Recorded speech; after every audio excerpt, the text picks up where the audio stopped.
Hello po, dapat bang lumabas din ng bahay paminsan-minsan? Opo, kapag lumalabas ng bahay ay maaaring magdulot ng mga benepisyo sa iyong kalusugan, kasiyahan, at relasyon sa ibang tao. Narito ang ilang mga dahilan o mga benepisyo kung bakit dapat kang lumabas ng bahay paminsan-minsan. Una, kapag lumabas ng bahay ay maaaring magdulot ng pagbabago ng kapaligiran, na maaaring makatulong sa pag-alis ng pagkakabagot at pagkakapagod. Pangalawa, maaaring magdulot ng kasiyahan, lalo na kung kasama mo ang mga kaibigan o pamilya. Pangatlo, maaaring magdulot ng pagkakataon para sa relasyon sa ibang tao, lalo na kung kasama mo ang mga kaibigan o pamilya.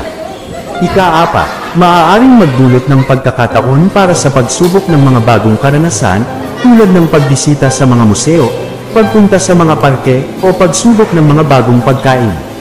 Ika-lima, maaaring magdulot ng pagkakataon para sa pagpapahinga at pag-alis ng pagkakabagot at pagkakapagod. Mga tips kapag lumalabas ng bahay.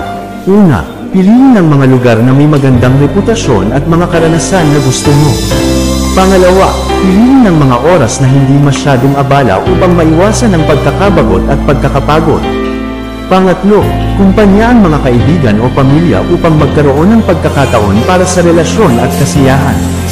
Ika-apat, magdala ng mga kailangan tulad ng tubig, pagkain, at mga gamit upang maiwasan ang pagkakabagot at pagkakapagod.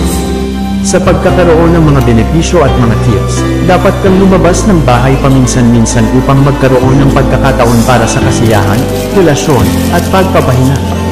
Ingat po palagi. God bless po.